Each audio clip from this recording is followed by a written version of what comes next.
Nothing like the sound of ice cubes on a Friday night. Welcome, everyone.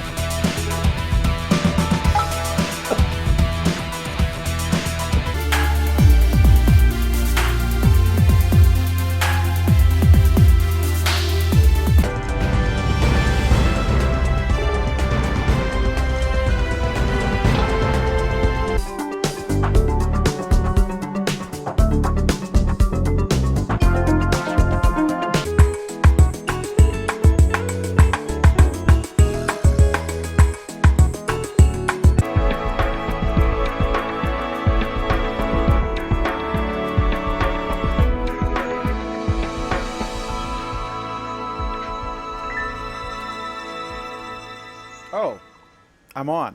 Welcome, everyone. I'm Dan McDermott, host of Google Plus Week. Not much of an authority in anything, but I talk a good game. Let's introduce our panel here. We have Pam Adger, who is dressed as Santa Claus. Welcome, Pam. Good to have you with us. She's there. She'll be there at some point. We have Alan Furstenberg is on the screen. Welcome, Alan. Hey, Dan. And Michael from Airbnb joins us. Michael from Indianapolis, Indiana at the moment. And I'll just say, you should check out his Airbnb, ladies. It's a full-service retreat. Oh, geez. They're going to introduce even more regulations against you now. Yeah. All right, so all this, I don't know, wasn't even going to bring this up. Maybe I shouldn't have. Maybe we won't even talk about it. The whole Chris Messina debate, I guess he was not an engineer, but his claim to fame is he invented the hashtag, apparently. And he put out a critical post on Google Plus and on, I guess, Medium, saying it hasn't lived up to what it could have been.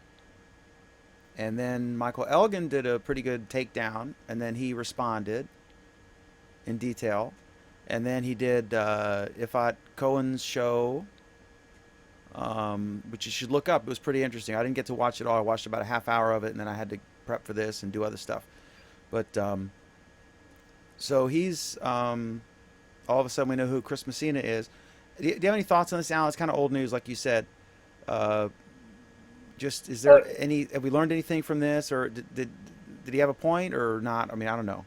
Not much. I mean, he had some valid points, but, like everybody else that was involved in the project, he didn't understand what the project actually was. And in talking about it, even he pretty much in some ways came straight out and admitted he had no clue what the project actually was because he had this vision of it. And he was talking about how it didn't live up to that vision. And I'll be honest, that vision is kind of nowhere in the product from the beginning. So I don't know where he came up with some of these ideas. He had some valid points, though. And, I think anybody who purports to understand Google Plus should at least read it. But he was off base more than he was on base, I think. It's a lengthy commitment. I mean, you're talking a few hours to read his post, the Elgin response, his response to the response, and then, But, I mean, this is stuff we've talked about for years. Things we wish were and aren't. And well, except he took it from a different point of view. It wasn't so much things we wished were or whatever. It was trying to get into the mentality and the thinking from the beginning. And he makes some this is where I say he makes some valid points, but in trying to look at the mentality from the beginning, he still misses the boat on a number of features. It's clear he doesn't understand circles, and he practically admits it in his first post. So there's a lot that I think he just didn't quite get right. Anybody else have any thoughts on this? I don't know if you followed it all. You probably don't have that kind of free time. I did read the original post from him, but I wasn't able to find the Mike Elgin post when I learned about it after the fact, and I didn't hunt very hard, so I haven't read the rest. I thought Chris made some valid points, as Alan said, about some parts of Google Plus where they don't seem to don't seem to get it. For me, it sort of related to the discovery of other people that are interesting to you. that Google should be able to do that exceptionally well, and they're not putting the things in the product that make it do that. So, There's a lot, frankly, that Facebook does well that Google does not. right. The quality of your feed. Well, and vice versa. Let's be honest here. Yeah, that's fair. That's But fair. that's true. It's some of the stuff that I like on Facebook. If I look at my feed, the main, I don't know what they call it, the news feed.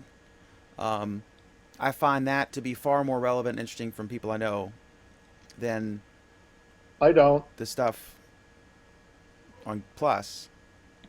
I don't. I find it disorganized and chaotic. Okay. So we agree. Yeah. So we agree. Yeah. I don't know. One, I, go not ahead. so much just the stream that I'm interested in, though. It's in finding new people to circle by shared interests. The suggested people list has never ever been relevant to me. Oh, that was just a Charlie Foxtrot from the beginning. That was a mistake. Yeah. I mean, Yeah, they that was- And to be honest, I mean, let's remember though that didn't show up at the beginning. That was them throwing spaghetti against the wall. but it was bad spaghetti, and it's still there. Yeah. I'm not arguing that point. Okay. I said that from day one of the SUL. Yeah. I'm glad I was on it once because I got 12,000 followers, but not that that's made any difference to me because it hasn't changed the volume of interaction I've had at all. That's the thing, though, Michael. Both of us have been on it. I was on a little longer, but I really don't have the number of active followers that my numbers suggest, nor do you, nor does anyone.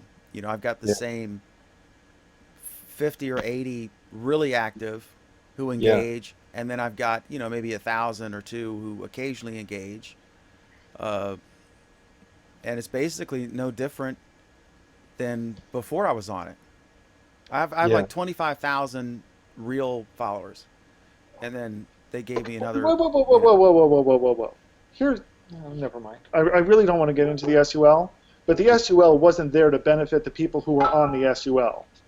It was to give content to the people who were just joining. Since none of their what- friends were on it. Well, yeah, but then it became a status thing, and Right. you know, people were playing pot-bellied sneeches and star-bellied sneeches. I mean, and you know. No. Pam. The stars are the verified users. Get it right. Oh, okay. See, Alan never criticizes that. No, Alan I with criticize that all the time. with a check mark next to his name. I think the checkmark. And I'm still bogus is- butthurt, and I'm still butthurt that I'm the only regular panelist who doesn't have one. I can tell you this. And now that I've been blocked by a prominent Google employee, I highly doubt that will ever happen. You have more Dan, people who have. Pam, you never know, because you got to remember, I was kicked off Google for 2 weeks, and I got it eventually. So you never know. It's still a bogus piece of shit, though. It does help when you want to book somebody as a guest and they see it. That's cool. But Alan and I could say this: we never asked for it. I don't think Michael did. But No, I didn't. it just happened, and you know, I'm not going to turn it down. Okay, It's so not bad to have it. It's just unclear what the process is to becoming verified. There is no process. It's also unclear what the hell it means, which is why it's bogus as shit. Right. Well, yeah, because people with fake names have verified. So, yeah, it means Right. nothing. It was never supposed to be an indicator. Never mind. Why are we discussing this? okay. Well, it is an indicator for businesses, though. You have to go through a verification process to get that other little check mark that they give to pages I like or it. to Yeah. addresses of businesses. Right. And Pam, So, don't you find You know, that? Let's since say you're. they use the same exact symbol, you can make the assumption that it also means that Google has somehow verified your identity. So if you are angry at Best Buy, and I've done this, or whatever store or company, and you want to, or if you're please, I just had an Uber ride and I enjoyed it and no one raped me, and you want to call them out for that, Amen. so you can do it, and then maybe you want to plus mention them, and it's very helpful to see the check mark to know this is the actual one and not one of the 55 fake ones. So, okay, so next up is there's a new Hangouts app, and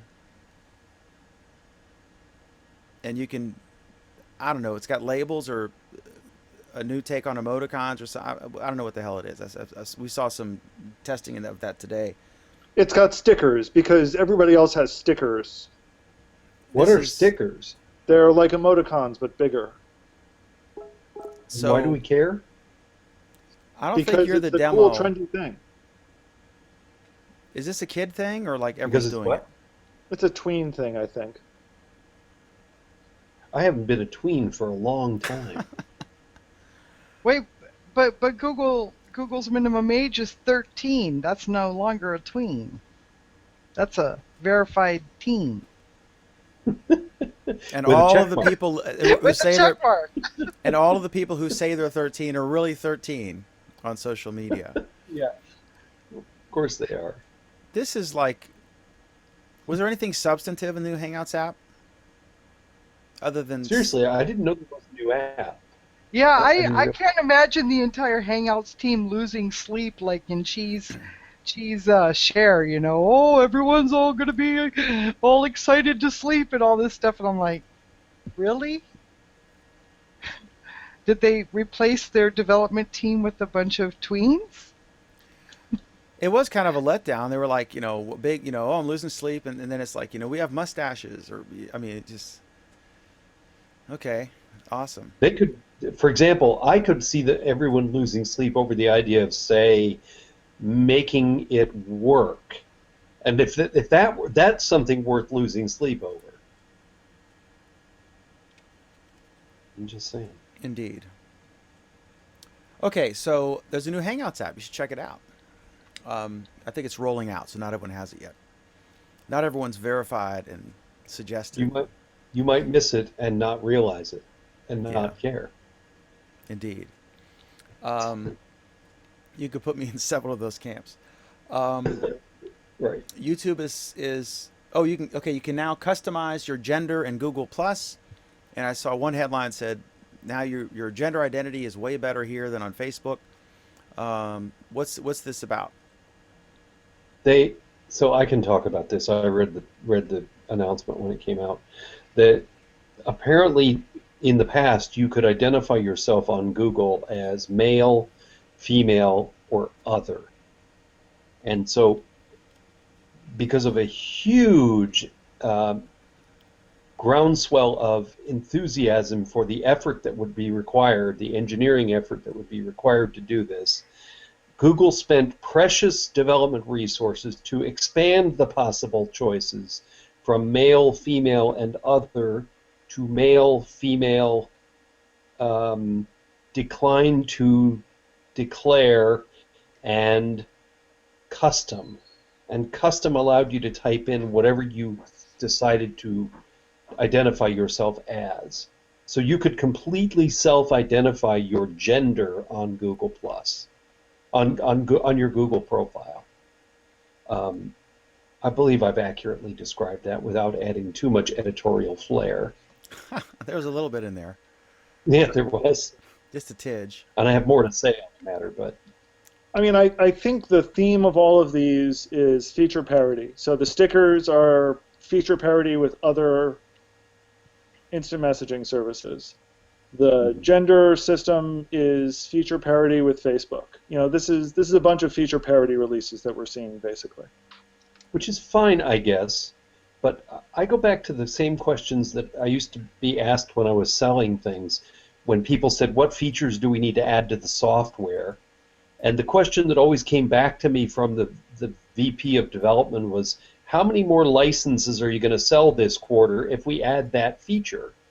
And of course the answer, that makes you turn around with your head in your hand and your tail between your legs, and you go away quietly, stopping asking for such stupid new features because it doesn't sell. And the point here is it doesn't bring new users to Google+. because you add stickers, because stickers isn't what make people stick somewhere else. Well, but here's no. Here's the problem, though. You go ahead, Pam. Go ahead, Pam. The only thing that I can add to what Michael said is, by making custom anything you want, okay, I have already seen Batman, Meat Popsicle, Wow. okay? Now, Pam, you look selectively for such things, though. I have to say. No, Now- these are people. No, these are people who have chosen to post that they have changed. So they've taken a screenshot and posted publicly that, look, I am now Meat Popsicle. You may refer to me as male, or now to be spe- I to am be to, now Batman, and you can refer to me as female. And look, that's great. Whatever. However, to me, those kinds of things belittle the people who have gender identity conflicts with what society is trying to box them into. I Fair think enough. it was a simple change that probably far more time was spent weighing how to do it from a what terms do we want to put in other box, or do we just want to say male, female, trans, or whatever by. It was probably more difficult than you think, Dan. But I would think it was more difficult for that conversation than to add a couple fields, right? No, You think it was a big deal? it's a non-trivial. Whenever you get into something that ends up being freeform, you end up having to do a lot more work, and especially since they probably want to. My guess is that it actually is filtered, so there are probably some things that you can't enter in that field. Could it potentially slow down the page load? No. Okay. Still, I don't have. I said this in a comment on a post. I don't have any objection to Google doing something like this, and to the people who have, as Pam greatly described it. I mean, the term she used was great. Gender identity conflicts with the way society tries to box them in. If they don't fit in one of the traditional gender identities, I have no objection at all to letting them identify themselves however they wish. But I really do wish that Google would figure out that this is not where they need to invest all of their development energy. They need to make things work. The stuff that doesn't work needs to be made to work. And I'm telling you, people are not coming. I'm dying to have people come to Google, and I have to press them into service to use Google Plus just to get Hangouts. And Hangouts is so much better than what anybody else has, and it doesn't work properly. So it's hard to get people to move to this, and I'm losing energy for being the evangelist, honestly. I think this. I think the notion that they're spending all of this energy implementing this. I think it was. I don't know. I'm not sure. Alan can address it better. I don't want to get in the weeds on that, on the technical aspects of it, but I think he alluded to it. But I don't think it was a tremendous thing. I think it was a decision. Even if Okay, it let's wasn't, do it, and they did it. But they got a lot of publicity about it, right? And there'll be a lot of positive publicity amongst the folks who care about this issue, just like with the NIM wars. There'll be 97% of the world that couldn't care less because they're perfectly fine being identified the as exact male same or thing could be applied to the pseudonym issue. Most people could care less, but there's a very vocal group that feels strongly that they want to, identify themselves with the name or with the gender that they I don't even know how to say it and be politically correct. Your name is significantly more important to the universal definition of who you are than your gender identification code. I think that, like, for example, when we talked about the I pseudonym can- thing, Alan said, I'm identified on every single social media thing throughout the internet for decades as prisoner. I own prisoner.com, et cetera, which he really should turn into some sort of like dating thing for inmates. and make a fortune. But that's not entirely the topic. But that is an issue that affects very few people. I would say fewer people than the gender thing. There are some people who don't fit. In fact, I was in a hangout with one. I'm not gonna. I don't remember her name, but she actually was. Maya. Yeah. Clearly, this is something that would potentially apply to her, or is an option. She should be able to say if she, if you have someone who is. It's once again, I stand by this. I don't have any objection to them doing this. I just question the management priorities that put this on the top of the list of things to work on and announce and make a big splash about when there's all kinds of capabilities that people have been asking for ages that aren't getting developed. When you say make a big splash, I think that's akin to the term Facebook killer. When Google never said that, that was all hyped up in the media.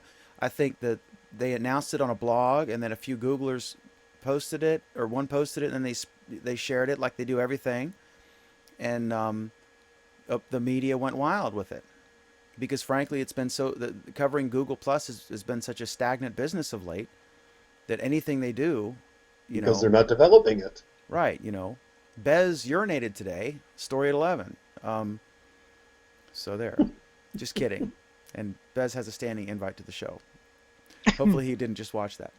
All right, so next up is, and I don't think Michael will be using the other field anytime soon. Next up is, speaking of mind-blown, oh my God, feature things. Apparently YouTube is toying with the ability to make animated GIFs, little snippets of. If you want to see one, go to my profile, and I did an animated GIF from our intro. And once again, this is a feature parity issue, because this is something that Vine is now doing. Okay. So since one of the other services is doing it, Google said, "Hey, us too." That's all this is. It's a neat way, because what's neat about it. Although it is for the bandwidth challenged a problem, but what's neat about it is basically it lets you do a short, silent autoplay video in a post. That's the beauty of it. You could put up an animated video, and they don't have to click play, and the number of people who actually see it. Beauty is defined as a really, really sucky feature. I don't know. I mean, I think the kids are going to love it. I think autoplay anything sucks. Sucks. Said it since the beginning, still sucks. Even if there's no audio? Yeah, even if there's no audio. The audio's not the problem. The fact that it pegs my CPU at 200% is the problem.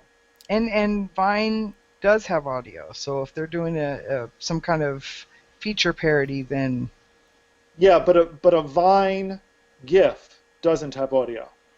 That's hilarious, because you must hate my profile, because...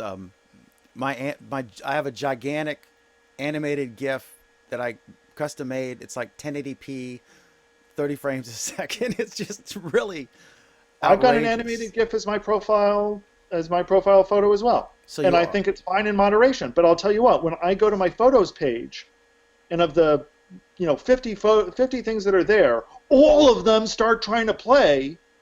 The fact that I now can't do anything because my CPU's just been pegged kind of implies that the feature sucks. Okay. Next. All right. So just to clarify, just to sum up, Michael Ellis thinks the new feature is stupid because it doesn't apply to him, and Alan thinks animated GIFs suck, except on his profile. And Craig Shipp thinks I think they suck on my profile too. I'm just going to exploit them. So we are in fact whores. And Craig and I think big government programs are evil. Except we'd love for the government to run fiber everywhere, because that personally applies to us. And I'm just drinking my milkshake. Oh, this is going to be a good show. All right, so next up is YouTube for Android gets offline playback in India, Indonesia, and the Philippines only. Now, this is something that's neat, and I think it makes sense, because you may have folks who have sporadic if any, internet in certain places, and they in these countries, internet cafes and the such, any place that has a Wi-Fi hotspot, are very, very popular, and they may want to stock up on some YouTube videos, and then be able to play them at home later, and store them later. So, I think this makes sense. And what do you think the reason is, Alan, that they don't offer this in the U.S.? Because I think it would be very cool if I could. 4 letters. Ready for those 4 letters? Okay. MPAA. Ah, That's why they don't offer it yet in the U.S. because their Wi-Fi only tablets would be far more useful if we could download YouTube videos. Sure, there would be a lot of things that would be far better if we had downloadable YouTube, and we will soon. I mean, it sounds like that's whatever the YouTube Music, whoever the hell knows what it actually was, is heading for. But it's not there yet. And the biggest reason why it's not there yet is because the MPAA and the RIAA are a pack of, idiots who have no clue about how to actually make money besides sucking it out of people's hides, which they're doing incredibly poorly. We will expand on our love for the MPAA in a future story in just a moment. Any thoughts on this? Doesn't apply to us. I think that my final point there is I think we are going to see this expand to other countries. I think we will see this in the U.S. relatively soon. However, I think the most ironic thing about this is that it's not available in the U.S. yet, whereas most of their features are usually rolled out to the U.S. first and then never to anywhere else. So I think this is a nice turnaround. Okay, cool. Talk about a niche feature. Yeah. Every time I've got It's this. not that niche a feature. We may say that, but I mean, I know that, for example, the streaming audio system for New York's public radio station has an offline mode. And it has an offline mode because currently the subways don't have full Wi-Fi access. Right. So they make it really easy for you to load up with the shows that you're used to and listen to them on the subways automatically. That's not an uncommon feature. There are, lots and lots of people fly on airplanes every day. It's not an uncommon feature. I think it's great. I love that. And I have no objection that they started it in those other countries. They've got to test it somewhere, and I think it makes perfect sense to test it in a relatively smaller market anyway. Plus, there might be other market reasons why it would make sense to have it there first. Michael, you don't object to engineering teams wasting their time on these features rather than fixing things? Not this feature, because this is a useful feature. Oh, okay. To a large segment of the population. I don't just mean all the features we've talked about have been useful, but they're very narrowly useful, most of them, and this is not. This is broadly useful. You realize I was trolling you. I knew, but I still answered seriously. Okay. All right, next up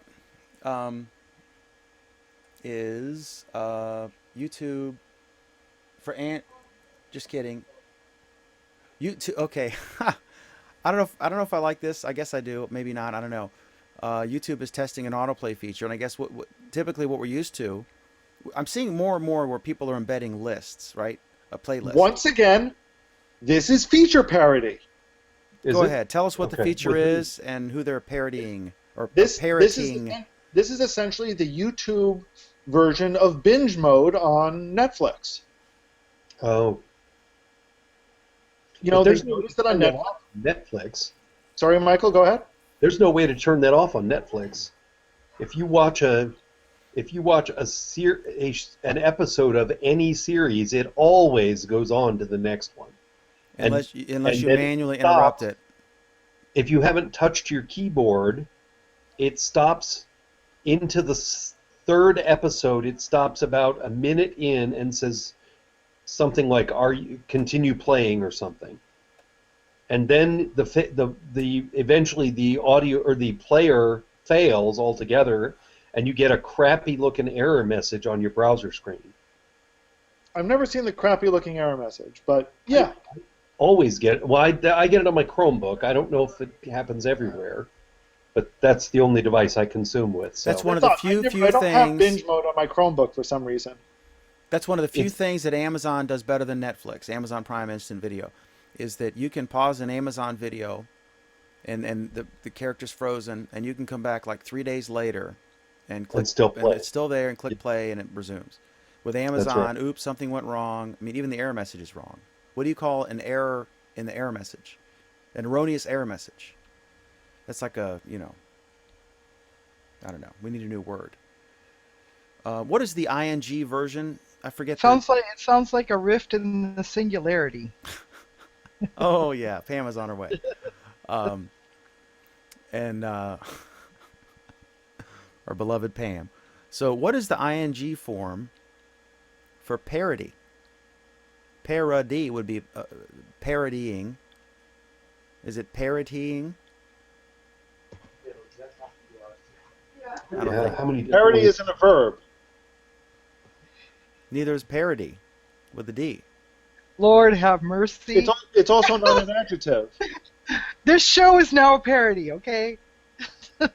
Now, you make it sound like it hasn't been for 3 years. I thought it was a metaphor. But Bill O'Reilly, if you're a parody, what am I? Hang on a second. I now have an XKCD that I need to find and post for music. Oh, Lord. We'll pause for a minute while Rifles through CDs. Alan has to make an adjustment, which we can't show on camera. Pause for a moment of silence. Wait, something is wrong on the internet. No, that's Alan- a different XKCD. You want XKCD 762, Michael. Okay. Obviously a popular cartoon if he's committed it to memory. Alan is also known as the human Wikipedia. No, Dan, I have this thing called a search engine. You may have heard of it. Bing. Very good. I installed the new version of Skype. I was on Tech Webcast tonight. That's why we're late. And so I installed it, and I had to uncheck, add Bing is, on everything is your default search engine, and make Internet Explorer your, no. But I will take your free service. Okay, so They autoplay. still have your personal data. All right. Sony, the Sony hack.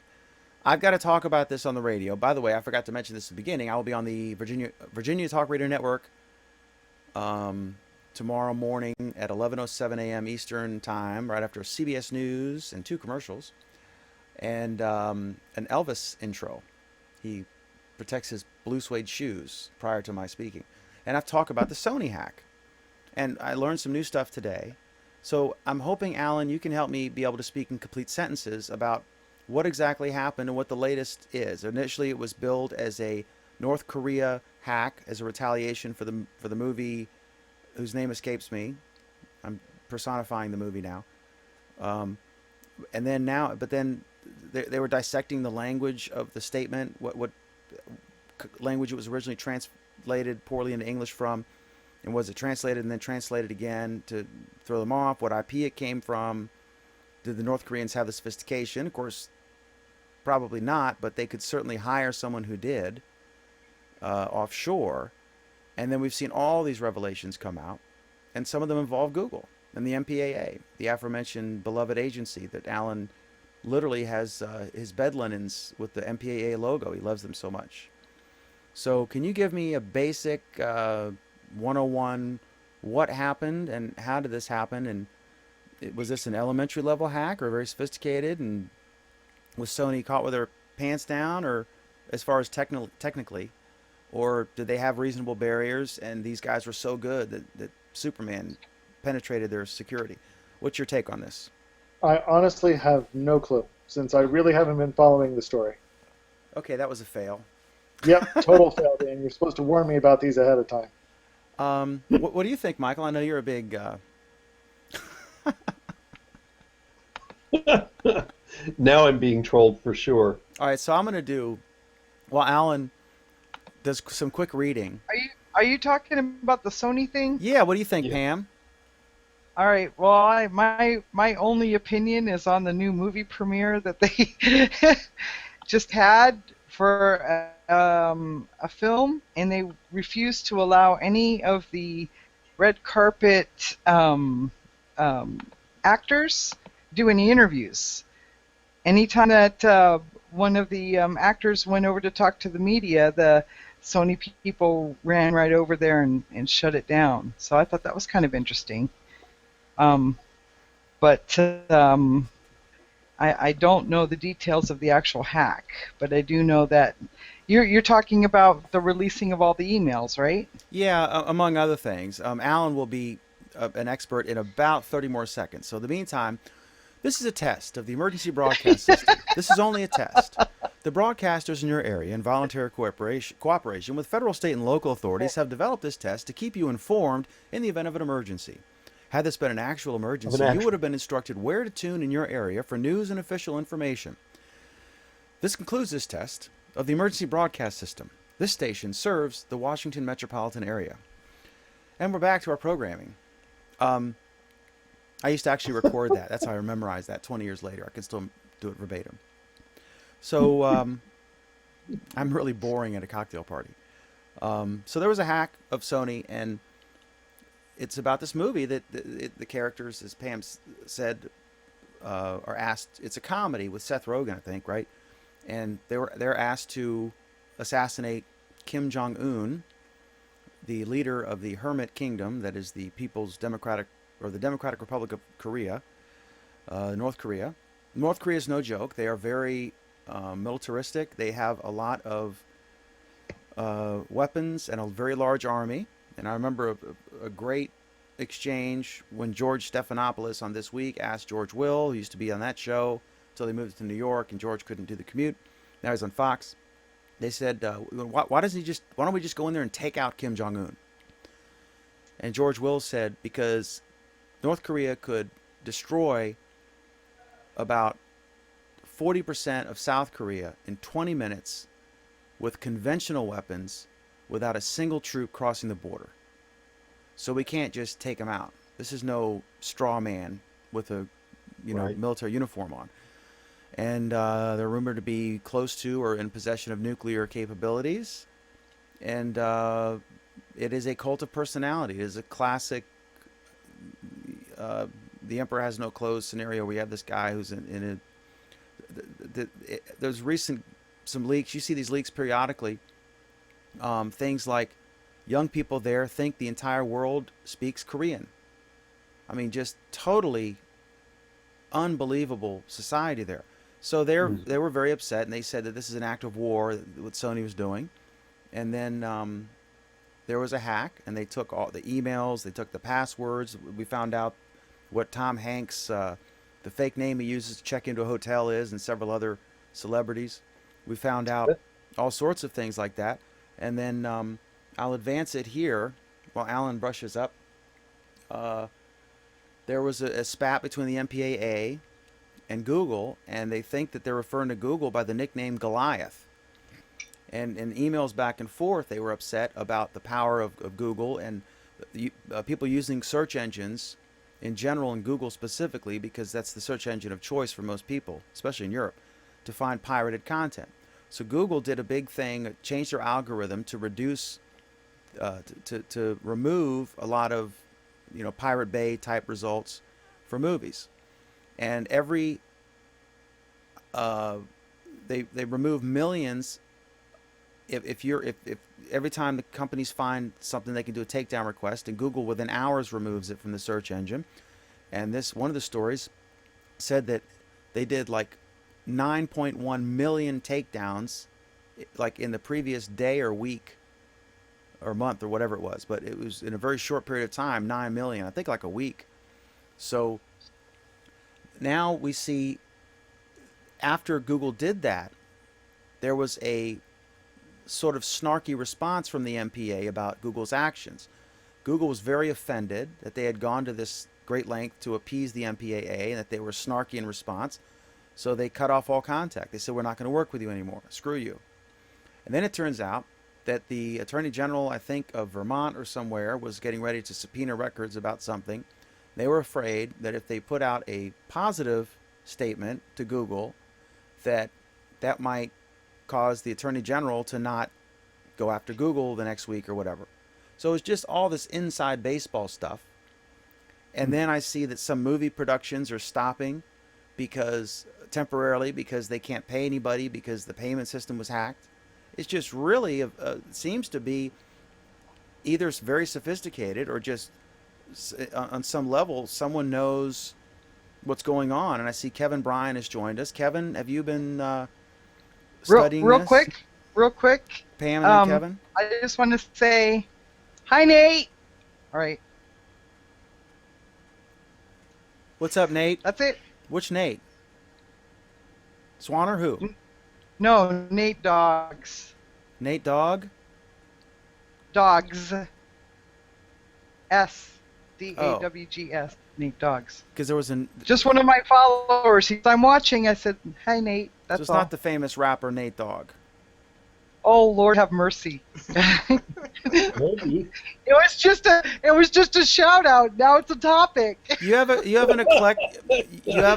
eclectic, carefully cultivated set of circles. So I could totally see a rapper. No, you couldn't. No,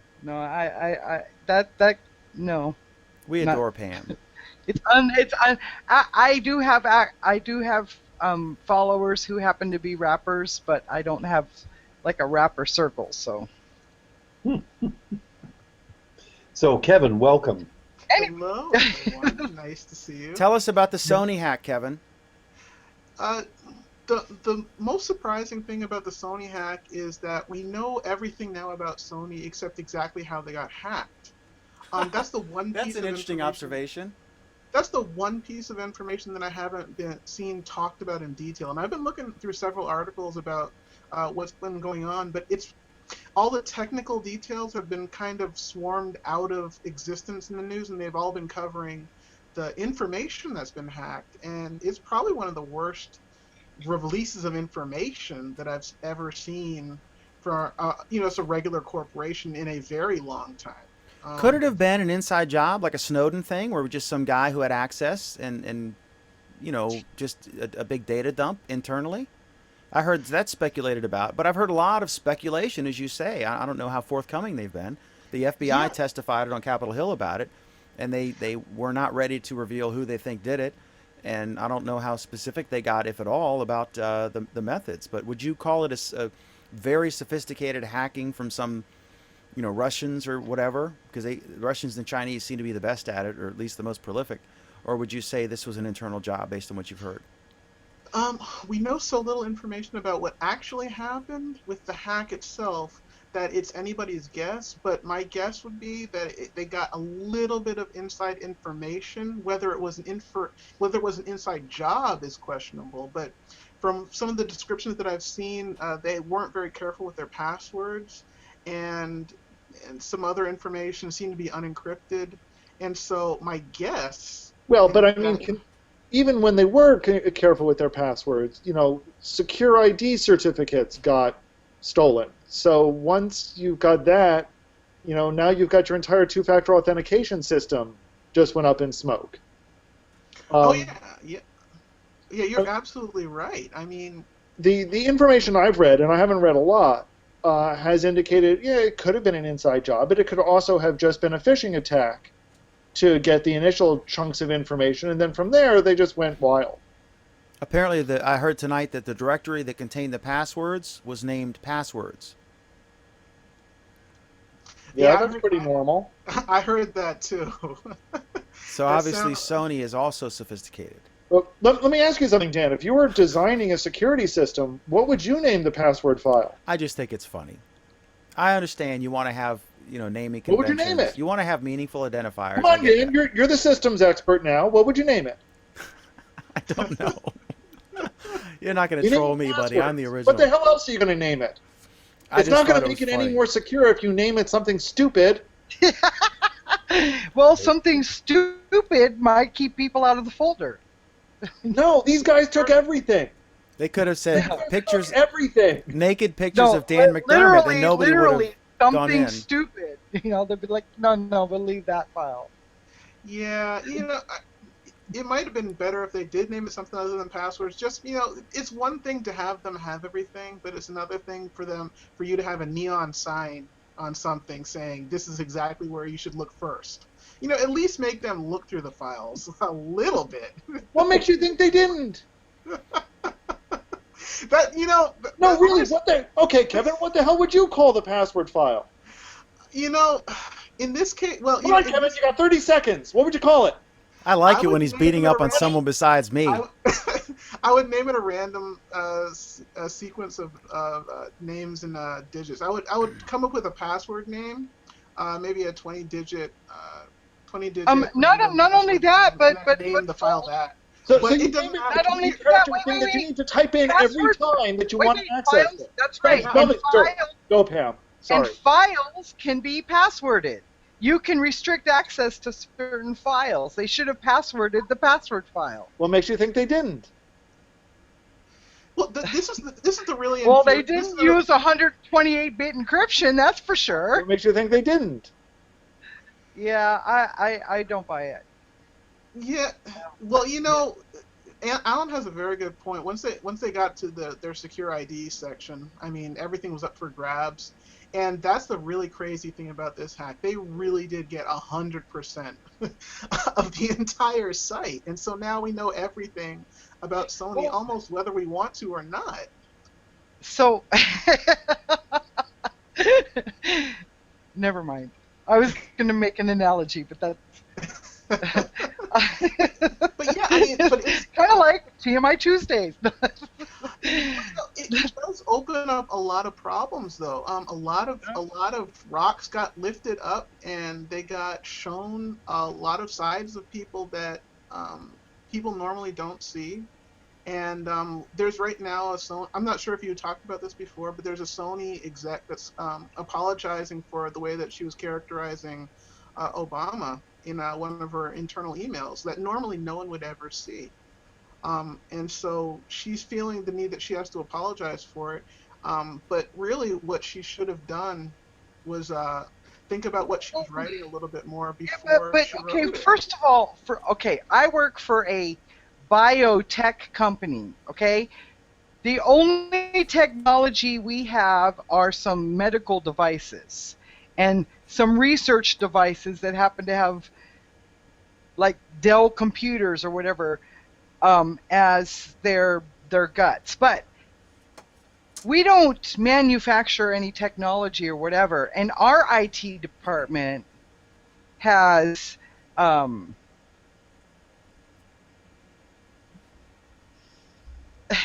restricted stuff and gone through and told us point blank, if you send an email, you need to assume it will be read by somebody who you didn't want to have to read it, right? Yeah, Pam. So let me. that's right there in our policies that we have to sign every single year. They send us an email saying, okay, you have to read our yearly compliance policy, blah, blah, blah. It is inconceivable to me that any employee of Sony, especially at that level, would send an internal email dissing somebody who might matter sometime. You know what I mean? You can send an email to your female coworker and say, my husband was an asshole last night. That's a private email. However, it's unlikely that that's going to cause any problems. But when you say, President Obama is a whatever she said,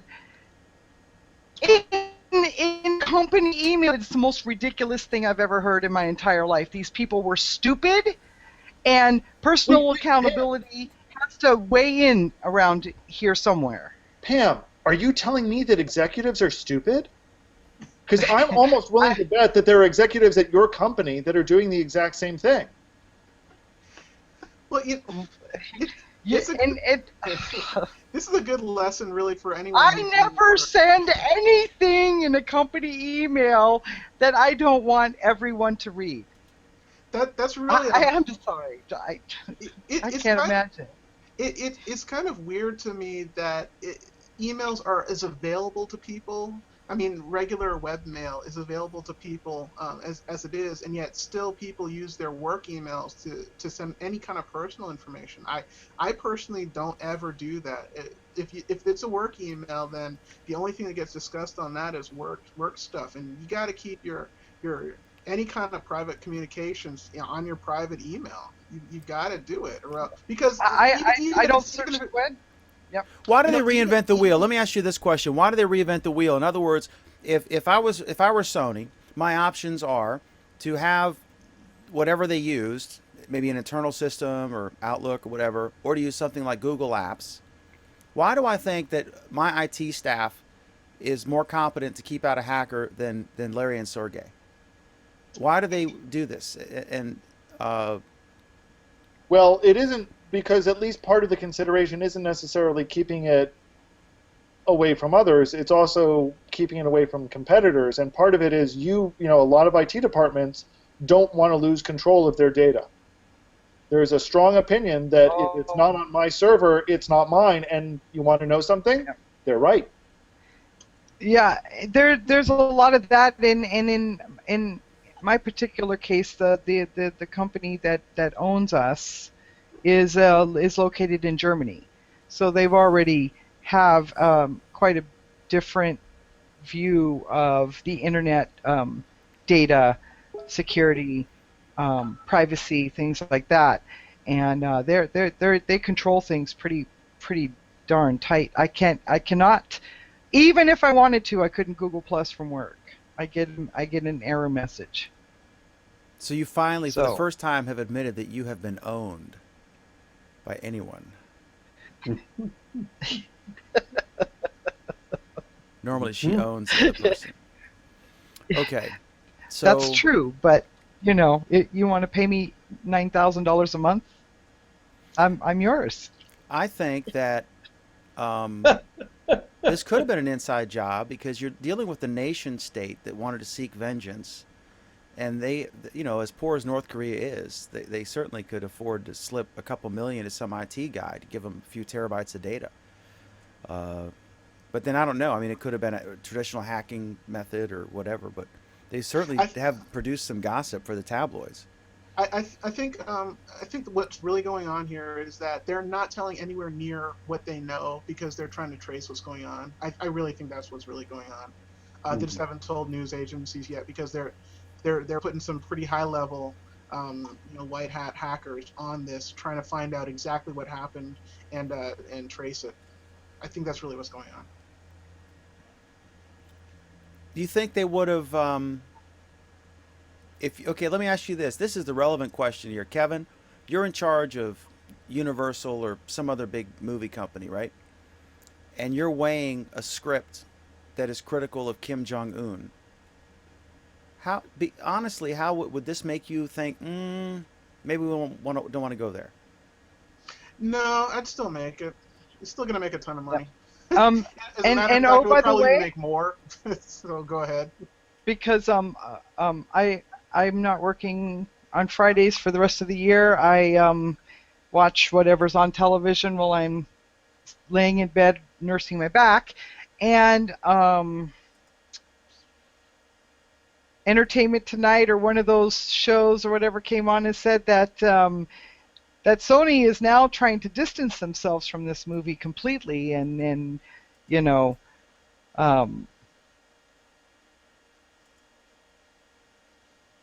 Well, what's the point now? they were going to release it under the Columbia Pictures subsidiary. But I mean, the cat's out of the bag now. So, but still, there was talk before that this was going to be something. So, I just don't see what the point is anymore in distancing themselves. I mean, it's we already know their entire involvement, not only in this movie, but every other single movie that they've ever touched, and And their all, opinions on all the stars that are yeah, in all the movies that they've ever touched, and all the budgets for all the movies that they've ever sold. I mean, I know about the James Bond budget, and I didn't even care. I know about how they felt about Tom Cruise and Tom Hanks That Angelo and Jolie's personality has mixed reviews. oh my Um, gosh, we know everything. So why not just put the movie out there and just own it? Just okay, own a it. couple comments here. Why can't I do this? Why is this not working? I got the what's wrong. this? What the hell is going on? Okay, so that's not going to work. All right, so I'll just read them from Cybernaut. It says, "Watch." He says that's Supreme Leader to you, Dan McDermott. I should not mention his name without the title there. And he said my password file would have been encrypted, Dr. Furstenberg. I added that last bit, and then Cy said your email has the right to be forgotten, which is That was in reference. That was in reference to my saying that the company I own is in Germany. Once again, though, I point out that how do we know that the password file wasn't encrypted? yeah, it'll They be got really their hands interesting. on the public keys for the secure ID. The gig is up. Mm. It's really, in one way, it's the most successful hack because when we heard about Target and Home Depot, it was people like you and me and Alan and Pam who got a new debit card in the mail. And we weren't actually compromised, or we were compromised but not like ripped off, right? There was a potential that they could get our numbers. And there were some people impacted, but they weren't people who were household names. When this happened, this is on everything from CNBC to TMZ to Russia Today to the Washington Post, everywhere. And with all these stories coming out about celebrities and stuff, we see all these embarrassing, tantalizing details. And so maybe this is the hacking thing that arguably has resonated or will resonate more with the non-tech geek traditional person than any of the others. As far as your run-of-the-mill hack. Not like the Pentagon Papers, you know what I mean? Or Snowden. Okay, so Pelican Files. the Pelican Brief. Pelican Brief, yeah, that's it. Yeah. John Grisham, resident of Charlottesville, part-time. Right. Next up is Adios España. Google News abandons Spain. Yep. And Richard Gingras is a friend of our program. He's been on. If you want to find that episode, just Google Richard Gingras, Google Plus Week. He was great. Really, really interesting guy. I think he either founded, what was the magazine? Major Magazine. Obviously, I should have written that down prior to the program. But they're pulling out of Spain. And the reason is that they've passed a law that says, regardless of whether they want to, that all newspapers and magazines have to charge online aggregators like Google News, and it's billed as a Google thing, mainly is, but it applies to any similar services, that they have to pay, and the fine, I think, is hundreds of thousands of dollars if they don't. And so Google said, okay, there are no ads on Google News, there never have been, so it actually doesn't generate any revenue, which is not really, arguably not accurate, because Google News results do show up in a traditional Google search, which does have advertising.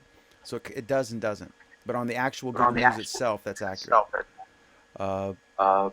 Getting an echo from Michael. And so anyway, they're leaving Spain. But now the newspaper group is appealing to the government to intervene to keep Google there, to not shut down Google News. So this is just a cluster, you know what. And I can speak for the dinosaur newspaper industry because I'm in it, except I don't charge people for stuff. I love it when Google links to my stuff because we give it away for free. We just run ads next to the stories. And So, what are your thoughts on this? Are you sad for Spain, Alan Furstenberg, or Michael? Why don't you go first because we're getting an echo from you. Oh, I'm sorry. I just came back on to say something. The I'm a little surprised that this happened, but I'm also not surprised this happened. So I think it's interesting that they decided to pull out, but I'm curious. I didn't get to read all the details of the stories about this. Is it just Google News that's leaving? So Google Search will still exist in Spain? They are going to, I think, remove all Spanish, all applicable. The law goes into effect in January, so they're pulling out in about a week. I think they're gonna remove all Spanish news sources that this law would apply to from Google and I guess Google News, and they're gonna actually close the Google News office. And so now, if someone in Spain, and I guess someone anywhere in the world, wants to find out about whatever happened in Madrid, then they will not find any news sources. They might find Al Jazeera or the BBC that will also have coverage of it, but they won't have But any. if I do a Google search, will Spanish news sources be listed in the search results with the snippets on those listings? I think they will not, but I'm not sure. Because that has meaningful impact on Google then, doesn't it? If they're It has that would- meaningful impact on Google and on you if you're trying to find out. and it's very common for me to want um, original language news sources for stories in relevant countries. Maybe you're thinking about traveling to Madrid as a tourist, and maybe you want to look at stories about the hotel you're thinking about staying at or the restaurant you're going to dine at, and those news results about the rat infestation at the hotel or the cockroach infestation or the fact that they have 3 Michelin stars might not be shown to you. And that would, I mean, this is a broad impact because as I've said in the show before, and several of the panelists have said, Google is very strong here. It has some competition from Bing and other sites, but it's extremely strong in Europe. Well over 90% of search is Google. And so they will be devastated. What was the country at? Was it Brazil or somewhere that did they got delisted or whatever, and their traffic dropped by like 80% or something, and they immediately like begged to be put back on and said all's forgiven. I think it was a European country. It wasn't Brazil. The really I thought it was surprising, Germany. the really surprising thing in all of this is that the AEDE is complaining about holding Google News there before they even left. So that tells me there's a truly schizophrenic response to what they're doing because they wanted they wanted to have this kind of feedback into their system, but it's as if they never considered the fact that Google might not agree to that. Because, I mean, they haven't even left yet, and they're saying they've got to stay. They've got to stay. Well, no, they don't, but didn't you see this coming? Especially since Google did the exact same thing in Germany. Yeah, it's really surprising to me the swiftness of all of this. You know, it hasn't even happened yet, and they're starting to realize what they're about to lose. But oh well. I understand the frustration. I'm a journalist. I've been a radio and print journalist, and I do video shows, but this is a labor of love and a money-sucking hole. But I understand they're trying to keep the legacy media, which provides a valuable service, arguably, and they can't figure out how to do it. And so they're hemorrhaging cash. Everyone's on the internet. The old ways don't work. They're trying to figure it out. But you don't blame the taxi driver who suggested you eat at a restaurant if your restaurant's not profitable. You don't try to charge the taxi driver for the privilege of recommending your restaurant. Your job is to figure out to lower your food costs and lower your rent and make your restaurant profitable. And you can draw all sorts of analogies, and that's a bad one. But it's a shame. I'm not sure what the answer is. And there are all sorts of startups, and eventually someone's going to figure this out because good content should be able to be produced in a way that you can compensate the creator. I understand that. That's what the Spotify Taylor Swift fight was about. But I don't know what the solution is here. But I think that we're going to see basically right now it's Richard Gingras 1, Spain 0, and I think that we're going to see a complete capitulation on the part of Spain for this result. And I can't blame Gingras and Google. They're not going to pay. They don't run any ads on it. I mean, it's a money loser. It's like Google Plus is a huge money loser right now. They have hopes for the future and how they're going to do it, but and it's in their plan or whatever. But it's one part of a big money-making machine. But not every single department in Walmart makes all their money. The food gets you there. How often do you buy a vacuum cleaner, right? But you buy food all the time. 25% of a Walmart is food, but it's 40% of their sales. So Google's the same way. All their money comes from search ads, primarily. Microsoft, I think the Office suite is most of their money, but they're also doing other things. I doubt that Amazon Web Services made money initially. I don't know if it makes money now, but it will. So I don't know what the answer is here, but this approach is just sophomoric at best, in my opinion. And I'm from the dyeing industry, so I'm uniquely qualified on this singular topic. Any other thoughts on this before we move on? I agree with you that it's sad. The only other thing is I've seen this happen in areas before. It's going on in New Brunswick in Canada now. If you ever try and search for any news that's from a local newspaper in that province, you're only going to hit one major source, and that paper is a total paywall where you can't read any articles at all without having a subscription. It's a total blockout, and because it's a smaller province, the only other real source is the National News Service, the Canadian Broadcasting Corporation, and it puts you at a loss as to figuring out what exactly is going on in the province. So we're all really hurt by heavy-handed tactics like that. If people could get a little bit more information, it would generate more interest in where that province is or where that country is. And so I think it's a loss for tourism. I think it's a loss for news opportunities. It's a loss to pretty much everyone. Oops. Okay, so there we go. Go Spain. Good job. Next up is, there's some other articles we linked to here about that topic, but the Amazon app is now no longer, apparently it's still in the App Store, the Google Play Store, but you can't search for it. But the existing links still work. We discussed, I think in September, that Amazon had sort of bypassed the terms of service in the Play Store and allowed you to download Android apps via Amazon instead of getting them from the Play Store. And that appeared to be a clear violation of the terms of service. Now, also I see that the streaming app, I can't seem to find that either for the Amazon Prime Instant. So I'm not sure what's going on here. Hopefully Alan can address this, but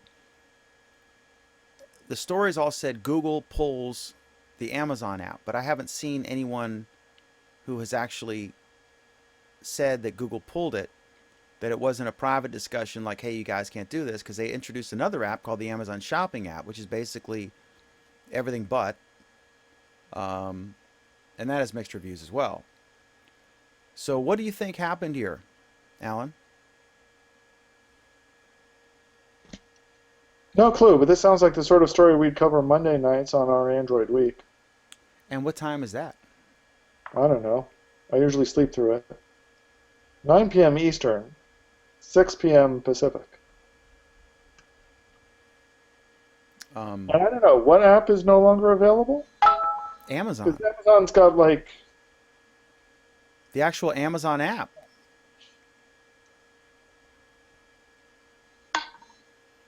What does that mean, the actual Amazon app?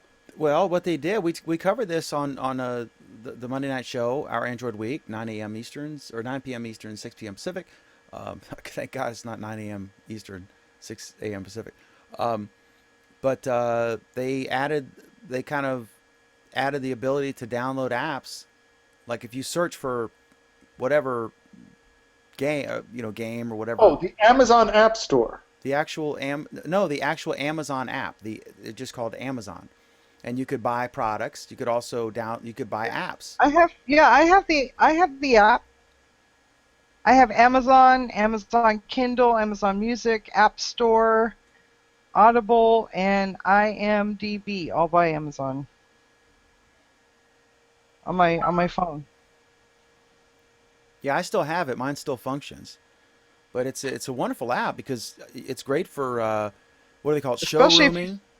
When you go and you scan if something. if you sign in, if you sign in to it or whatever, anytime I'm bored or whatever, I can on Amazon and look around. I used it for my Christmas shopping this year. So, yeah. I use it also. It's not just to buy something, but I was looking for some stuff. I was at Walmart, and I was trying to decide, should I buy this? And retail stores don't have like, this is a 5-star rating. This is a 1-star. There's no comments, right? And that's one advantage. But I wanted to buy it right then. So I'm in Walmart. So I took the Amazon app and I scanned the UPC code, and the item had 4.5 stars, and it was slightly more expensive on Amazon than in Walmart. So I knew, okay, this is safe to buy. It had like 300 reviews, 4.5 stars. So I said, okay, I'll buy it. So I actually used the Amazon app to shop at Walmart. So it is a useful app, and not just to buy products at Amazon or to occupy your time while you're on the can. Okay, so that topic was a real success story. Next up is Google's engineering team. This should have been after the Spain story. My fault. Google's engineering team is leaving Russia. Apparently, there are some new rules. Putin referred to the internet as a CIA operation. Interestingly, I guess it was Tim Berners-Lee. He's the creator of the World Wide Web, right? He came out and refuted that. And so they've got some new things where if you collect data on anybody in Russia, that you have to have those servers stored in Russia. And Google does not have any servers in Russia, but they had an engineering team, about 50 people. And so they're going to be departing. They can either leave to work at another company, or they can move and work for Google elsewhere. And there are signs that other companies may follow suit. Any thoughts on this? This isn't really a big deal. It's just sort of a Google story I threw in there. It sounds like a smart move on Google's part, just to make sure that operations stay smooth. If anything happens suddenly, I'm glad they're giving the opportunity to the engineers to actually move to a different country if they so choose. Although that's hard to do.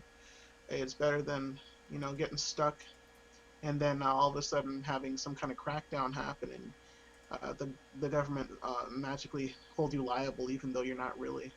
So I think this is a good move. Okay, and also Sai comments the passwords folder contained things like Excel spreadsheets and text files.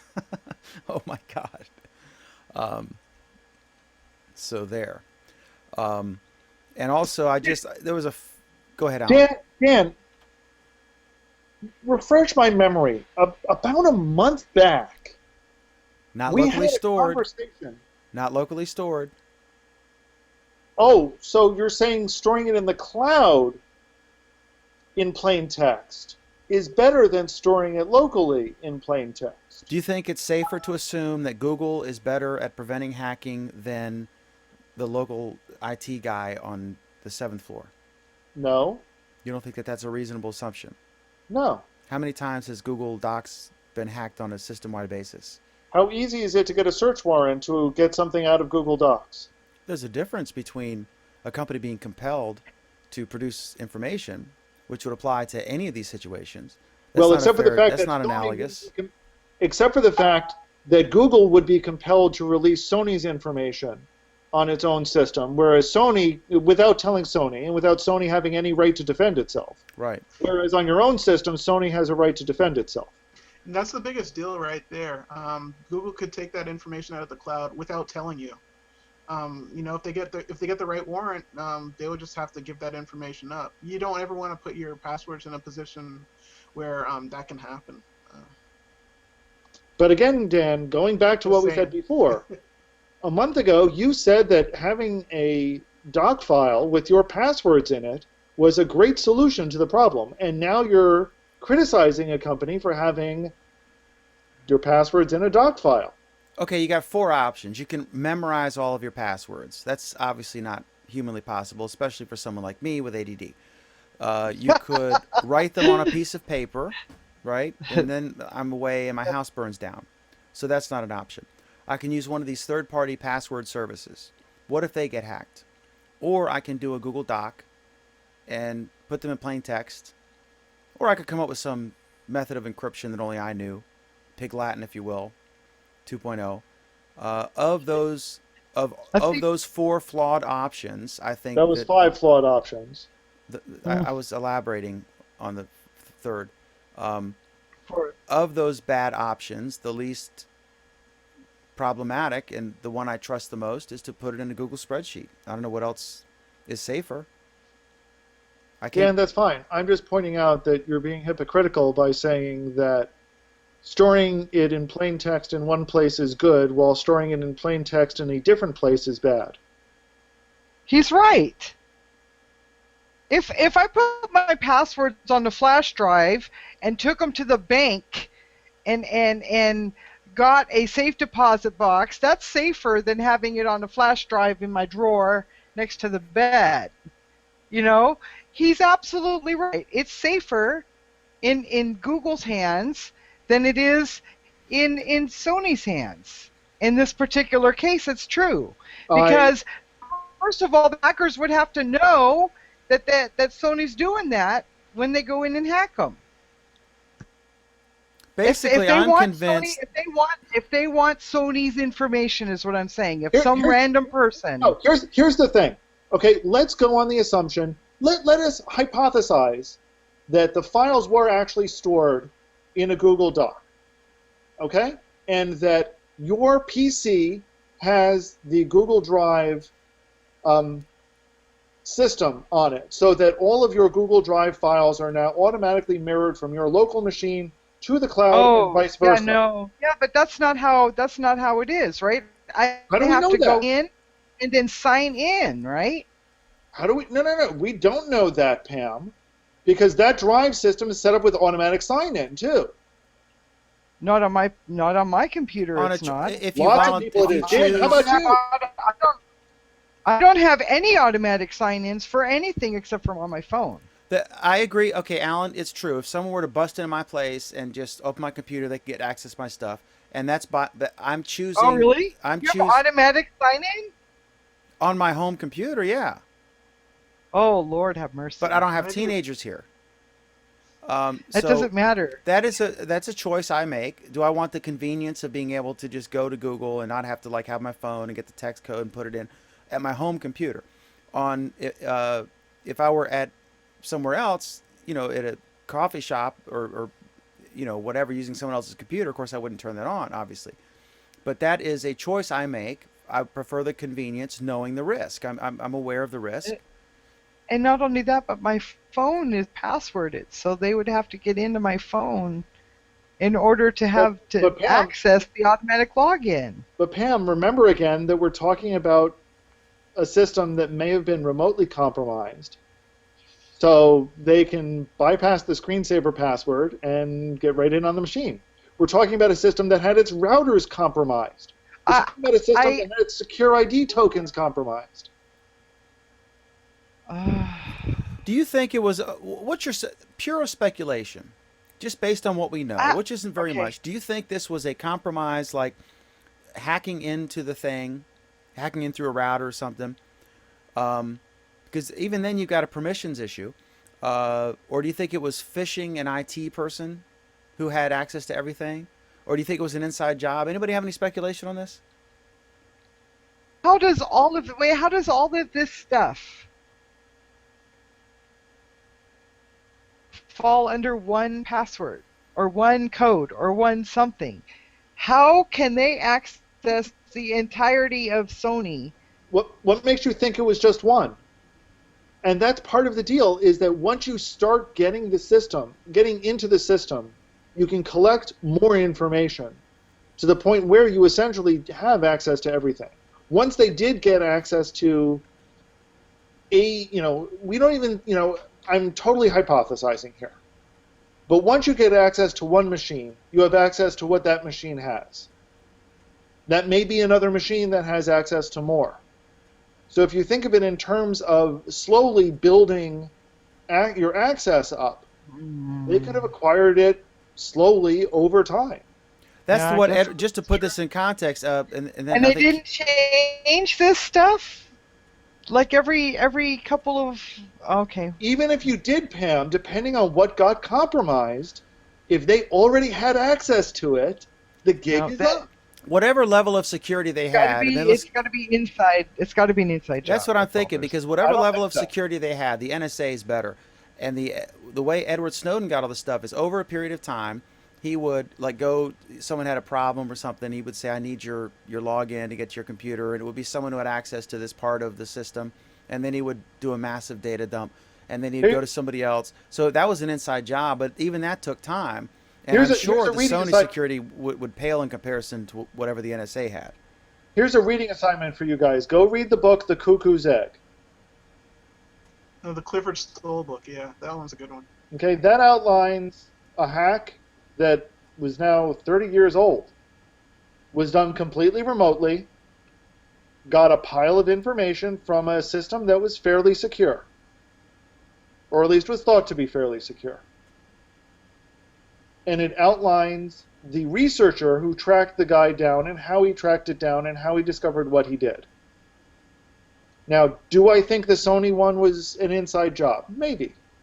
I don't think it had to be, though. And if you go in assuming that it was, you're making some false assumptions about how computer security works. Now, I'll be honest. There's a reason I got out of computer security, and it's because of things like this. But there's a lot more to it than you may think. Okay. Also, now might be a good time to talk about a product that might help anyone who wants to use it, called KeyPass. It's a product that you can use that's open source. It's a kind of a password locker. That's a file. It's an encrypted file that you can save anywhere you like.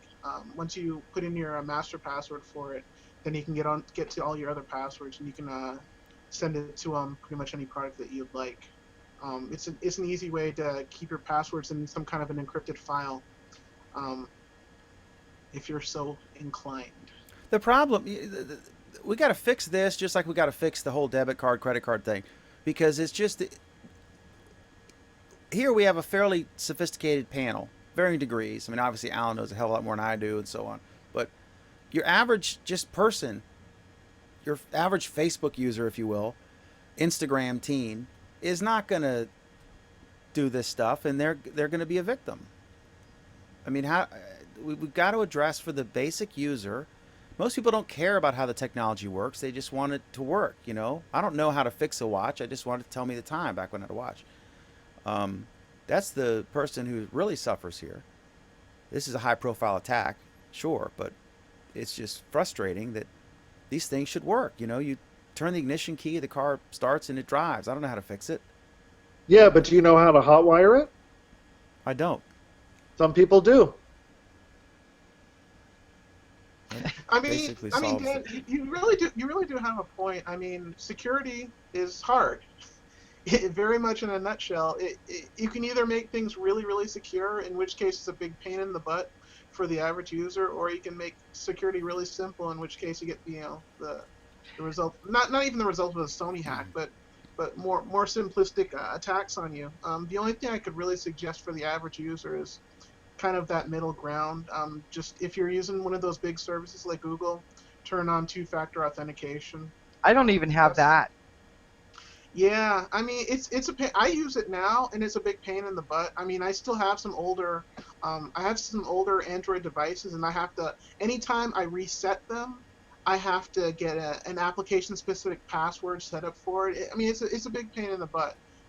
But that probably would be the only thing that I would suggest to people. Just turn it on, keep your phone around, and I Well, don't and know. again, we've now got the solution of the hardware keys for the two-factor authentication. And I can tell you, Google takes those seriously because every single person in Google has one. But is that simpler than just turning it on your phone? Yeah. It basically is you plug this key into your laptop and it takes care of the two-factor authentication for you. So what happens is you plug it in the USB port on your laptop. Then you just go to google.com, you sign in with your password, and it'll automatically do the two-factor based off of the thing that's plugged in, and it'll just log you in. Yes. Okay, got it. Yeah, that is simpler. I mean, let me put it this way. When I was last on the Google campus, every single person had one of these keys sitting right next to their badge. Yeah. Well, what about the phone?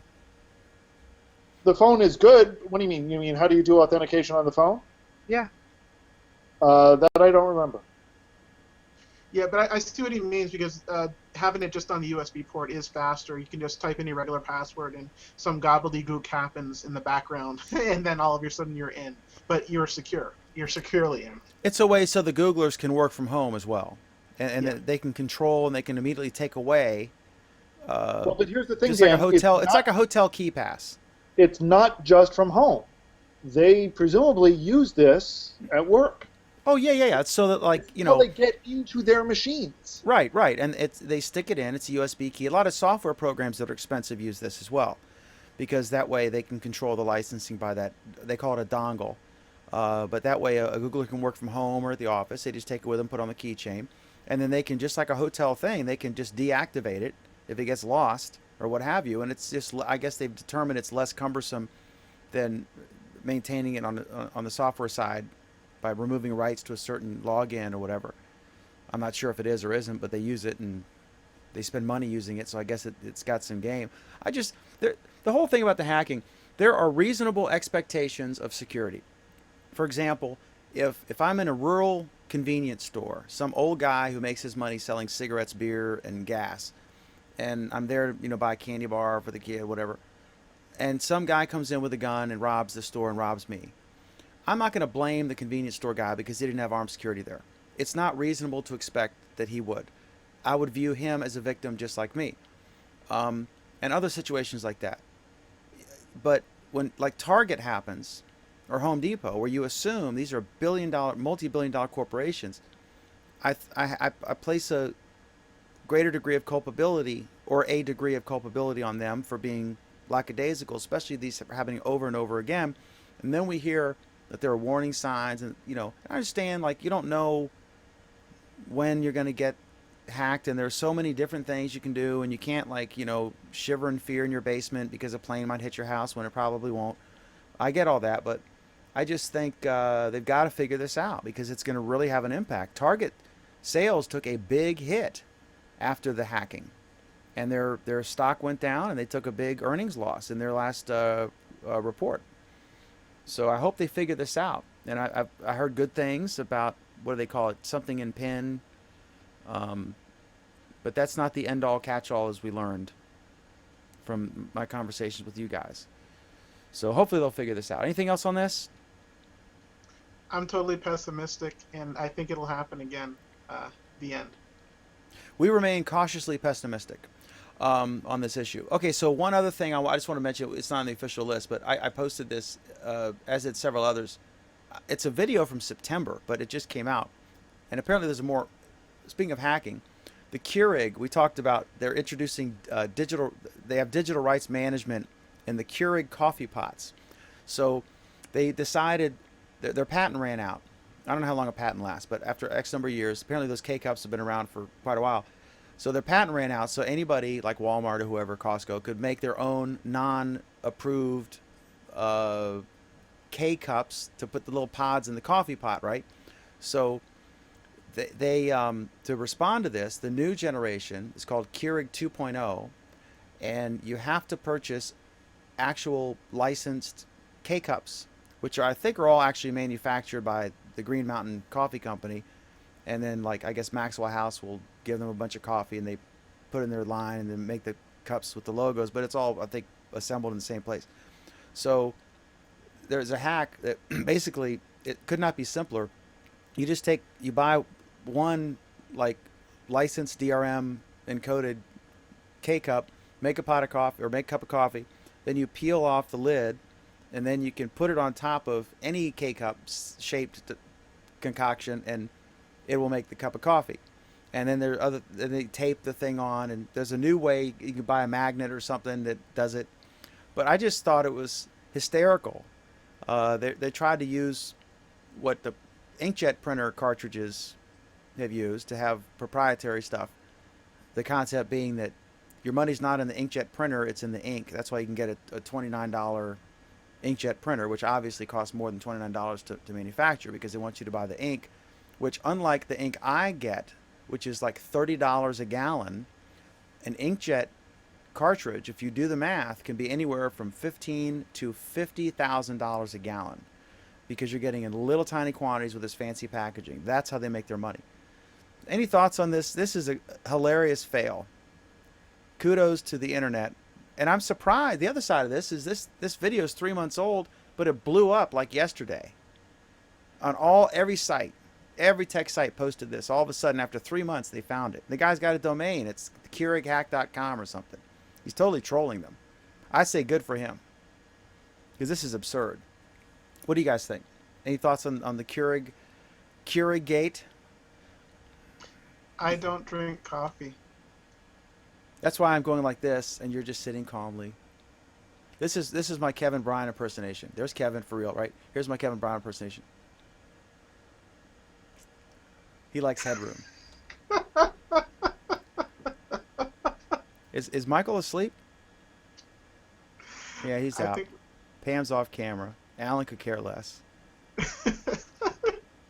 at least I've responded. That's all I can offer you. That's all I got.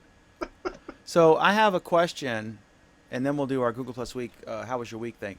I have a question, and this is actually something I should be asking on the Monday show, but I was going to ask it after the show, but I figured some folks might find it interesting, and maybe I get some good comments from Cy and others. I'm trying to figure out how I can, is there a way to make my Galaxy Note 2, when it's on silent, there's still some sounds that go through. Like if I say, okay, the G word, I don't want it to go off because I'm doing a Hangout to send the show back into the Hangout with my phone. Is there a way to make a phone call? Like, let's say Pam wanted her phone on silent while she's sleeping, but if her kid calls her, it gets through that and rings. Is there a way to do that? Yes. What is it called? No clue. Okay. Well, that's helpful.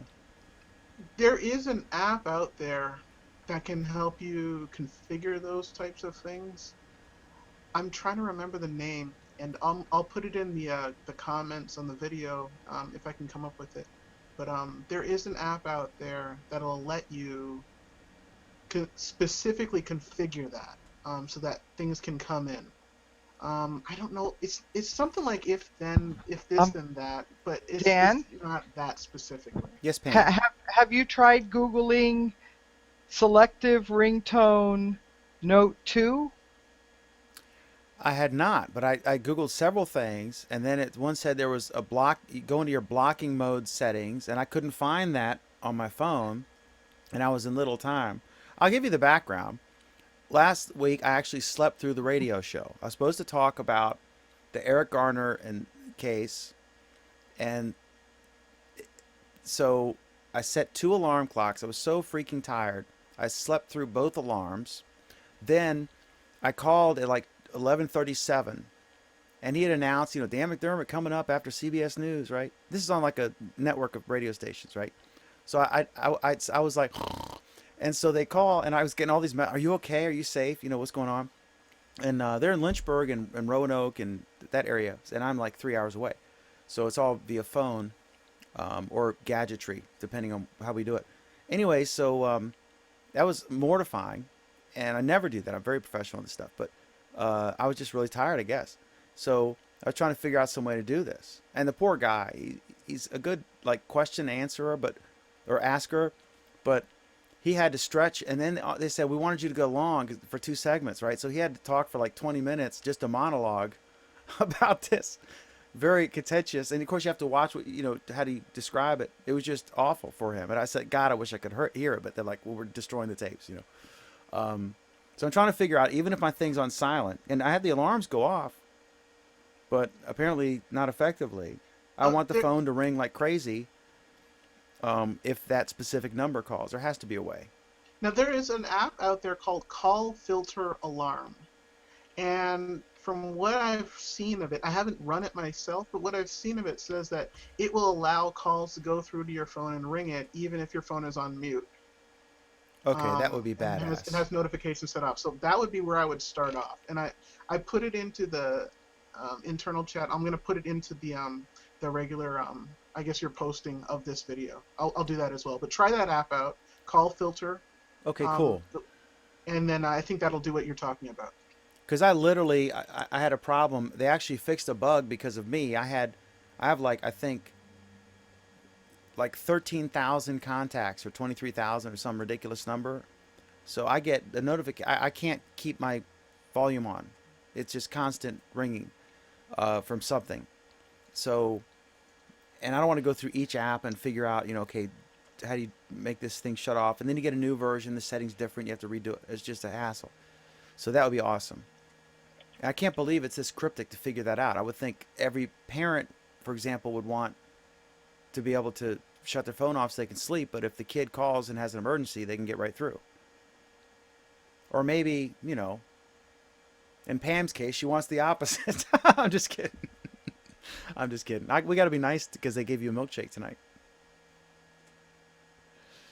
All right. My kids are awesome. I know they are. I was just picking on you. I was kidding. All right. So Pam Adger, how was your Google Plus week, young lady? Well, since I haven't been on for a long, long, long time, I get to talk about meeting Kevin. Rodney and I met Kevin in Atlanta at the Cheesecake Factory, where he watched us eat a lot of food. Why Atlanta? What were you doing in Atlanta? Did you travel there to meet Kevin, or was it? No. Okay, I love Kevin. Love you, Kevin. But I'm not spending $1,000 to meet him. Sorry. What brought you to Georgia? My husband's mother and family live there. We went for Thanksgiving. Awesome. Yeah, Go ahead. Yeah, I was thrilled. I got to meet her. Finally, I got to meet Rodney as well. And we had a really great time. We had to spend a ridiculous amount of time at the Cheesecake Factory. And I know they kept coming by like, are you guys okay? But yeah, we got to spend a ton of time together and just talk and just hang out. It was really nice. It was really, really nice meeting her. Had a great time. Really great time. He's like Dennis Thatcher. Like the wife is the famous one, and he's the first gentleman. Oh, Rodney bruised my calf kicking me so many times because I kept interrupting Kevin, and Rodney was irritated at me for doing that. He's like, let the man talk. Hasn't he learned by now, Pam, that that's a futile effort? I said, Kevin's been doing the show for like 6 months and he's watched it before that. I said, he already knows how I am, so it's not like this is new. No, it was good. It was good. We did get to talk. I got to talk too. Yeah, he got to talk. Yeah. So. All right, awesome. So you had a good week, but you were busy. Yep. Well, this week I threw my back out on Monday, and I've been heating, padding, and Vicodinning it since Monday. So every cloud has a silver lining. Oh no, this is a pain because Was it random? I had a workshop. Or I had a were you workshop doing at work all week, so I had to sit all day, and I could last about 6 hours, and then I had to leave. How'd you throw it out? Bending over to pick up my purse from the floor. Really? So it wasn't like heavy lifting, obviously. Nope. You do have a large I purse, bent though. over and I felt it. I felt it go thunk, and I just knew. I was just like, oh crap. Did it hurt right away, or like the next day you were bedridden, but you were Oh no, okay for a no! few hours? Immediately, I was. It was an immediate spasm. So anyway, tomorrow's the company holiday party or whatever, and I'm on the events committee. I'm supposed to be there to help set up and tear down and everything. So Rodney will be doing most of that probably while I. Supervise. Yeah. You could have him wheel you around so you could still participate. It's going to be on the USS Midway, Really? which is a aircraft carrier that's anchored. Well, it's permanently anchored in the. It's a actual museum in San Diego Harbor. So there, it's not really wheelchair accessible. I mean, there is a freight elevator, but yeah, it's we're going to be on the hangar deck. So He could like wheel you down some of those stairs, and then you could fall out of the chair and fly. It could be an epic YouTube moment. I could see possibilities here. yeah, But I hope you have a my wonderful followers party. are also already giving me interesting things for me to do as being drunk. So we'll see. Yeah, I can't embarrass myself too much. I have to work with these people. You would definitely not be the first one to be drunk on a U.S. Air Force or an aircraft carrier. Probably better tasting the alcohol Navy. than the stuff that they yeah, make. I not know. Air I tried to quickly correct myself there, but it did not go unnoticed to our veteran Alan Furstenberg. Yeah, Okay. plus my dad did 20 years in the Navy. So My dad was in the Navy. I'm pretty sure my dad's actually stepped foot on the USS Midway while it was still an active boat. So Michael's totally out, right? No. Oh, okay. Michael, how was your week?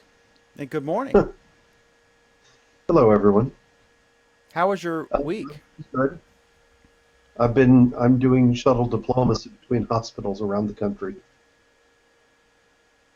So I was in New York for a while with a friend who was sick, and then I went to Rockford, Illinois for a while with a friend who was sick, and now I'm in Indianapolis where my father has been sick, and I'll be here for a while. Okay. That's kind of a downer. But all of them are going to get better. Absolutely. So that's the upper. Excellent. All right. Thank you for waking up briefly. Kevin Bryan, how was your Google Plus week or your week in general? Google Plus week was good. Pam brought it up first. We got to finally meet in person. She came over to Atlanta, and I got to quiz her all about what it is living in California, what it's like. And the verdict is it's sunny a lot. So that was good. You know, San Francisco this week would disagree, but Right. In general, it's pretty sunny. The rest of my week was okay, kind of uneventful. I'm frustrated with Hangouts. It's a really wonderful device that lets you know exactly when notifications come in immediately. Actually, take the exact everything what I just said there and the exact opposite of that, and that's what's been happening to me. It doesn't tell me anything, even though I try and get it to tell me everything. More specifically, I'm having trouble with the Hangouts Chrome app, where I see it running and it's supposedly sending me notifications, but sometimes I find I do have to reset it because it's not working. But it doesn't give any indication that it's not working. As far as the rest of the week, I guess getting ready for Christmas time, and that's about it. It's been a good week. Awesome. Alan Furstenberg, how was your Google Plus week, sir? incredibly busy. I have been on the run, on the go for weeks now. I've totally lost track of one week to the next and can barely remember what day today is. But a bunch of good things have been going on. I gave a presentation last Friday on glass and the Internet of Things, which is why I wasn't on the show last week. This Monday, Jason and I got word that our book has now gone to the printers, so the Dead Tree version will be available very soon. Been doing a ton of work. That's pretty much been it. How has your Google Plus week been, Dan? My week was busy. It was print week, so I actually lay out a newspaper, and it's went to like 4, I guess, in the morning, but it was a pretty good issue, interesting stuff, and there's a Kmart closing locally, and one of our writers did a thing about the prices that aren't as cheap as you think, and I've seen this before when they have liquidation sale and it's like 5% off, or it might even be more expensive than the competitor places. And then when they close these stores, they bring in a third-party company that specifically specializes in liquidations. It's not actually Kmart. And then they'll bring in merchandise from other stores. So I guess I have to be happy that the store hung on as long as they could. A lot of towns have lost Kmart's for years. So there you go. Also, I mentioned earlier the wonderful interview with Jeff Jarvis and I think Shane Smith is his name, the founder of Vice Media. It's an hour-long thing. It was just the two of them. Basically an interview of Shane about Vice Media. And if you're interested in media, content creation, that sort of thing, it's a must-see, and it's funny. He talks about what Vice does and how they're going to make money and stuff. But it was very entertaining. And, of course, Jeff Jarvis and Shane Smith are both very entertaining people. I also learned there was an interesting interview about, it was an interview with the Walmart CEO on CBS This Morning with Charlie Rose, who's just wonderful. And he said that the CEO of Walmart is going to make sure that actually, you see all the protests, but only 6,000 of their employees actually earn minimum wage, and so he's going to up that next year. He's going to make sure that no Walmart employee earns less, or associate they call them, earns less, or that all Walmart employees earn more than minimum wage. And one of the things that I thought was really interesting was that he bought or provided a copy of the biography of Jeff Bezos, who's in charge of Amazon, for all of the executives at Walmart. He gave them a copy of the biography of his book, or about him. And when Jeff Bezos was starting out, he studied Sam Walton.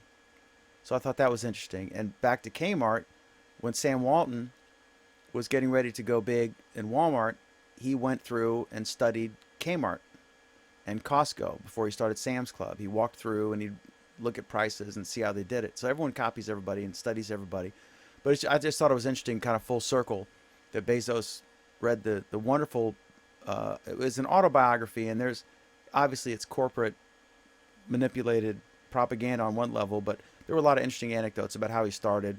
And he was #1 from the very first store. It was I think it was Michael's, which is now a craft store, but then it wasn't. But it was just interesting. So that was my week, and then just all the usual stuff I did and posted, and try to keep up on as much stuff as possible, and always trying to learn. So one day I can be half as smart as Alan Furstenberg. And I do recommend you check out his book. I bought it. If you're interested in Google Glass development, it's finally going to be available in print. If you like that, it's certainly available. I guess it's available. What's the website if someone wants to get your book, Alan?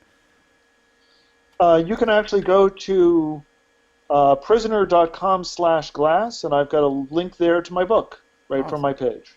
And it was interesting how they did it, because they, just like software, you have a beta version, then you have a 1.0 version, then a 2.0 version, etc. And O'Reilly Media, which is his publisher, does the same thing with the book. So you kind of get early access, and then you get, with that, you get as each version comes out that maybe it's edited better or has additional information, is more current, you get all those for free. So good for them. And I guess it's a pretty mature product now if they're finally going to, as you say, kill some trees to put it out. So anyway, thank you all for watching. We'll be discussing Android topics on Monday for our program, Our Android Week, if any of you show up. And that's every Monday, usually at 9 Eastern, 6 Pacific, 9 p.m. Eastern Time, 6 p.m. Pacific on Google Plus and YouTube Live. This program, Google Plus Week, the longest running show on Google Plus, is every Friday, usually at 8:30 Eastern, 8:30 p.m. Eastern, 5:30 p.m. Pacific Time on Google Plus and YouTube Live. So we appreciate very much you're taking the time to watch and comment. We love Cy especially, but we love you all equally. Thank you very much. We appreciate it. Until next week, have a wonderful Google Plus week.